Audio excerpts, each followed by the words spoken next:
Tonight, Portland thrown into chaos. Months of tensions boiling over as the White House deploys federal agents against protesters. But now, standing between those agents and the protesters, a sea of mothers. Here's ABC's Kana Whitworth. Moms are here.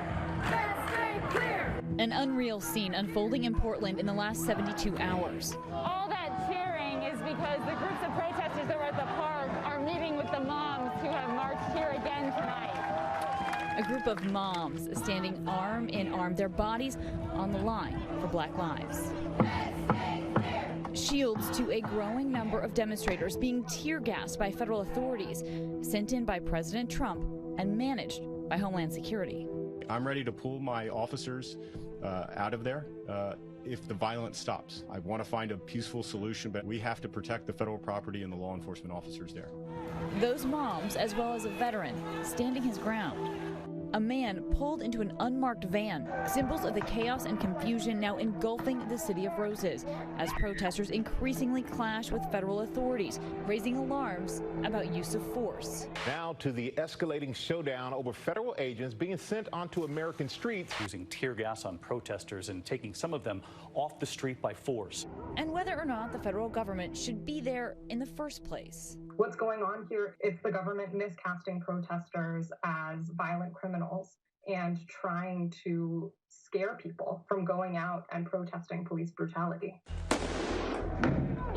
For more than 50 days, protesters have marched in Portland. There's been tear gas the majority of the nights here ever since May.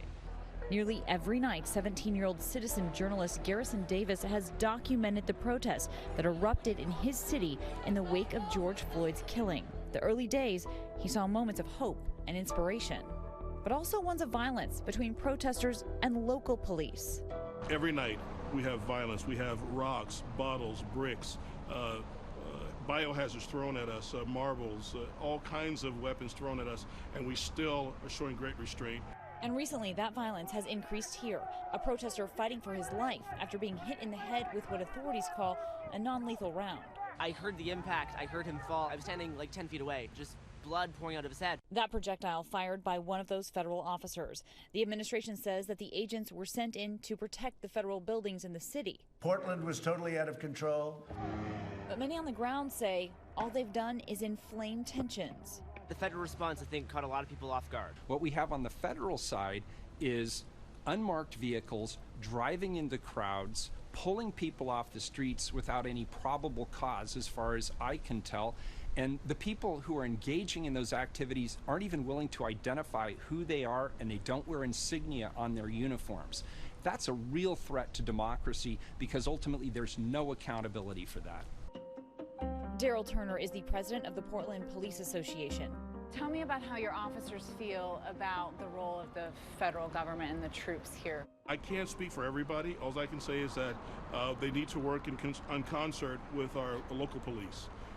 And so right now that's not happening, and that concerns me. You still believe that police officers can protect and serve and make a positive difference? I do. It sounds corny, but I still do believe that. The lack of cooperation with local authorities is one thing, but many say the federal agents here have also acted unlawfully. We got you, In this viral video captured last week and tweeted out by Senator Jeff Merkley, a protester is grabbed off the street by federal agents and thrown into an unmarked van. 29-year-old Mark Pettibone says he too was grabbed right off the streets. The van didn't say anything. It was unmarked. People in military gear jumped out. There was no statement of why they were stopping us. So I feared for my life and I ran, and they eventually caught up with me and pulled me into the van. Mark says he was searched for weapons. His beanie pulled over his eyes so he couldn't see. And at no point did these people in the van identify themselves to you? Correct. Not verbally, you couldn't see it on their clothes and you couldn't see it on the van? Correct. Moms supporting protesters like Mark and the Black Lives Matter movement, raising alarms about use of force and whether or not the federal government should be there in the first place. We protect our children, we protect our city. I raised my children here.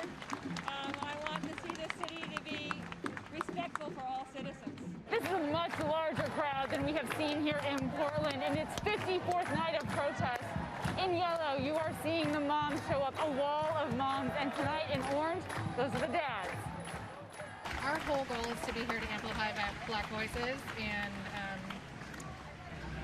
use our privilege to protect Black bodies and make sure that they are safe and everyone knows that Black lives matter. 53-year-old Navy veteran Chris David felt drawn to the front lines as well. I saw the video of the men in combat fatigues with no insignia abducting citizens off the streets of Portland and stuffing them into unmarked vans. And I was very concerned about that because if the federal government can do that, anybody can acquire used combat fatigues, get an unmarked minivan, and then go off and abduct people off the streets. And we won't know whether that's the federal government or just a bunch of civilians playing dress up. Do you ever think you would say something like that about the United States? No, this is shocking to me. Reflecting on his years of service, he went to the protest Saturday evening in hopes of having a dialogue with federal agents. I took the oath of office, the oath to the Constitution, extremely seriously. And I wanted to ask them why they were no longer honoring their oath of office, because what they were doing was blatantly unconstitutional. Dressed in his old Naval Academy sweatshirt, David says he joined in with largely peaceful protesters. Early in the night, there were no signs of federal agents anywhere. All of a sudden, a phalanx of like 8 to 10 feds come rushing out of the courthouse, and I started trying to talk to them. I said, why are you dishonoring your oath to the Constitution? One of the officers leveled a semi-automatic weapon in my direction, pointed at my chest about 3 feet away.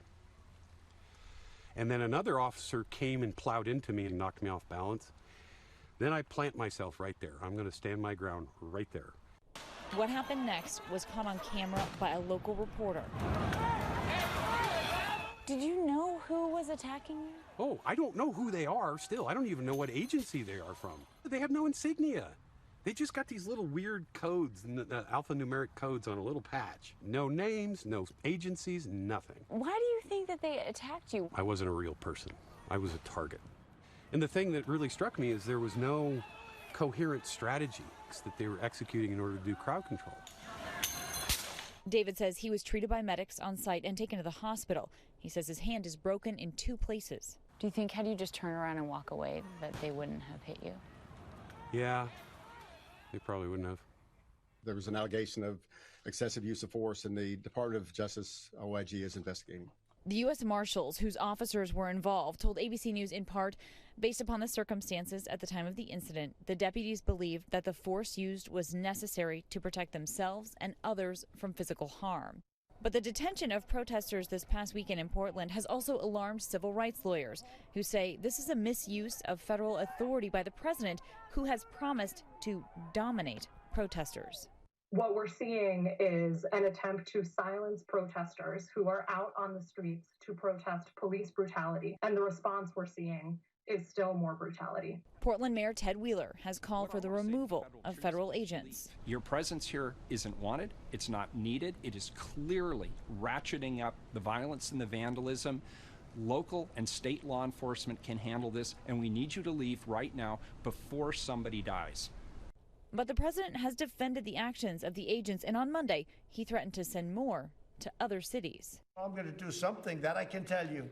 We're not going to let this happen in our country. But mayors are pushing back, signing a letter demanding an immediate removal of federal officers and accusing President Trump of using terror tactics. If we see this happening across different cities and watch the escalation from federal agents getting deployed, I think it will only prove the fact that what's going on here is an escalation rather than an attempt to bring law and order or to quote unquote help local and state authorities. After months of unrest, these clashes in Portland seem far from over. But for those now at the center of the conflict, there's still hope for where the movement will go next. I want to use my 15 minutes to put out a message to my fellow vets. I also want to use my 15 minutes to try to refocus this whole discussion back on Black Lives Matter. Some hope for resolution there. Our thanks to Kana. Hi, everyone. George Stephanopoulos here. Thanks for checking out the ABC News YouTube channel. If you'd like to get more videos, show highlights, and watch live event coverage, click on the right over here to subscribe to our channel. And don't forget to download the ABC News app for breaking news alerts. Thanks for watching.